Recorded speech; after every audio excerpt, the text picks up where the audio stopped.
Hello students, welcome to my YouTube channel, and today we are going to continue with the topic Endogenous process and the associated landforms. If you remember, in the last class I have discussed with you all was the different types of endogenic forces like sudden, slow and its subtypes also.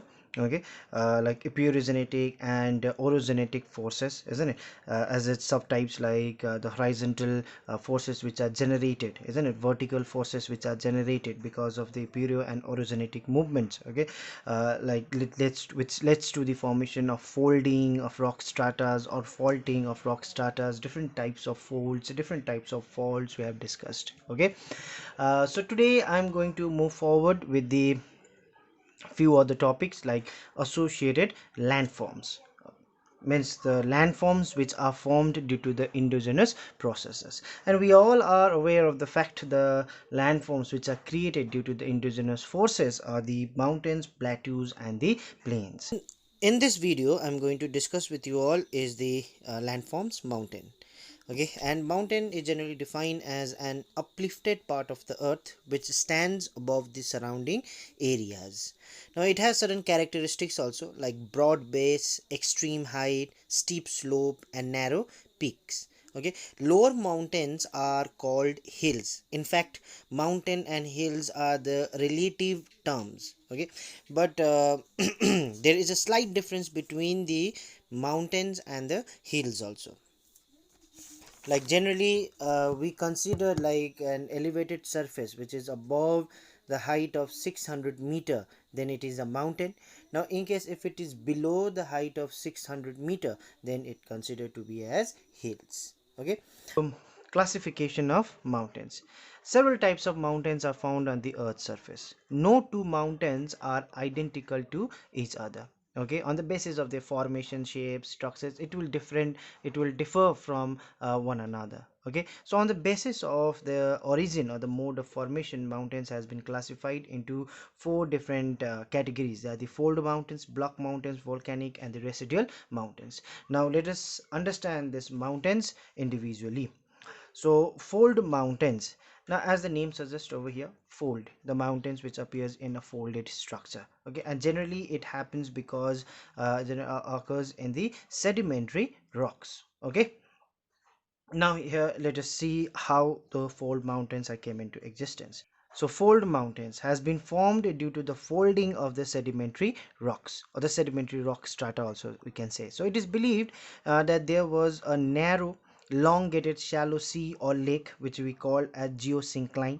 Okay, and the rivers used to drain into it, bringing all the sediments and deposited it in the different layers. And at the same time the tectonic plates were also moving close to each other, compressing the like sediments, the stratas. Okay, so everything was happening at the same time simultaneously. It's not like one after another it has happened. Everything happens simultaneously. The plates were also moving. Okay, as well as the sediments were also deposited, the overlying pressure was also there, so the loose particles was also turning into the sedimentary rocks. Okay, so as it is deposited as well as it is compressed also. So the thing is that finally due to the collision of the two tectonic plates, finally it will give birth to the fold mountains. Okay, so this in this way, due to the compressional force of the tectonic movements, the rock strata, the sedimentary rock strata finally turns into a folded structure which we know as fold mountains. So few characteristics of the fold mountains. It is the most common type of mountain which is found on the earth's surface. Okay, since it has been formed from the compression of the sediments, so definitely sedimentary rocks are present over there. But the underlying can be the metamorphic, because the underlying will have the intense pressure of the overlying rocks or the overlying layers also, upper layers, as well as the tensional compressional force also, isn't it? So the underlying may turn into the metamorphic rocks. Now it has been formed from the deposition of various inorganic or the organic substances, so we'll find the deposition of salts as well as the fossils also.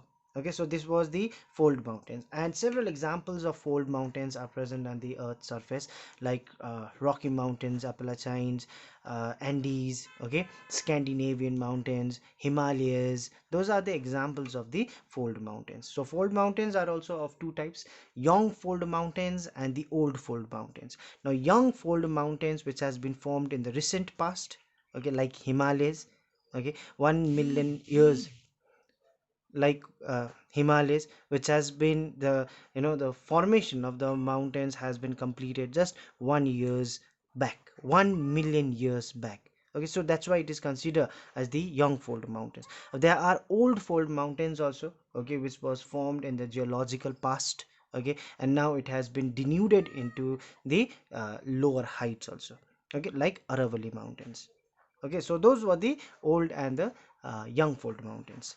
Now we are moving on to the block mountains. Now block mountains are generally formed due to the tensional force. Okay, so due to the tensional force, fault line are created, parallel faults are created, okay, or normal fault or reverse fault are created because of the tensional force. Okay, so because of the plate tectonic here, tensional force are created due to the divergent movement. So when they move apart from each other, the block which is present in between the fault line may subside, okay, which results in the upstanding of the adjacent blocks. So this adjacent block will be considered as the block mountain, or it is also known as horst.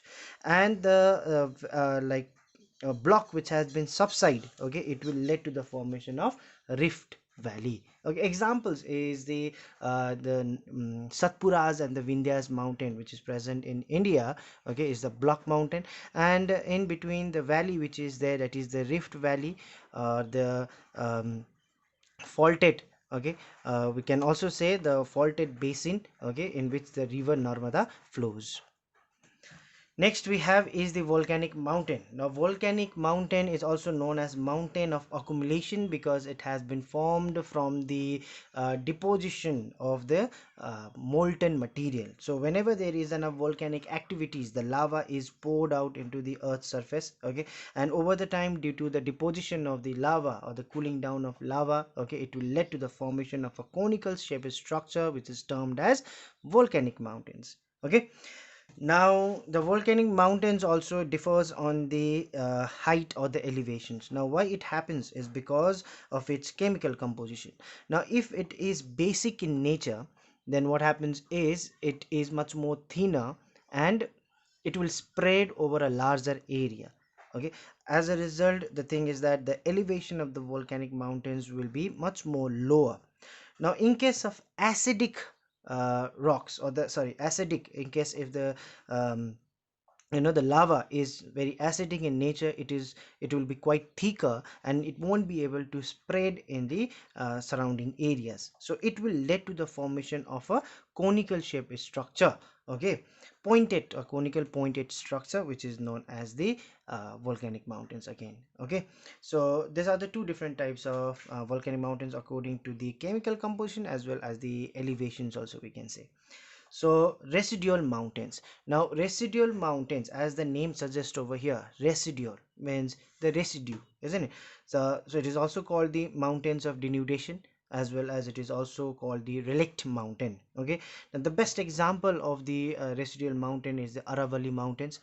It was once the old fold mountains, isn't it? Geological past, it has been formed, but due to the it has been subjected to the erosion or the agents of denudation for a long period of time, for the million of years, isn't it? Now the height of that original mountain has been reduced into the um, lower elevations, isn't it? So this kind of structures are called residual mountains. So all those mountains, if you see, the fold mountains, block mountains, and volcanic mountains, has been formed due to the endogenetic movements, isn't it? Endogenetic movements. And after their formation, then the agents of denudation will start working on it, isn't it? And it will be eventually all those mountains will be eroded away one day, and only the hard surface, which will give more resistance to the erosion, will be left over. So that will be termed as the residual mountains or the relict mountains. Okay, so this, student, this were the different types of mountains. Now let us discuss the importance of mountains in the man's life and its activities also. Okay, there are various importance and significance. However, mountain covers 26% of the earth's surface also, but only 1% of the population, world population, lives in the mountainous areas. Okay, so following are the importance of the mountains, like climate, vegetation, minerals, river, hydroelectricity, health, transport. Okay, political boundaries, defense, and the agriculture. Okay, students, with this we come to the end of the video. I hope I was able to clear the topic. Thank you for watching.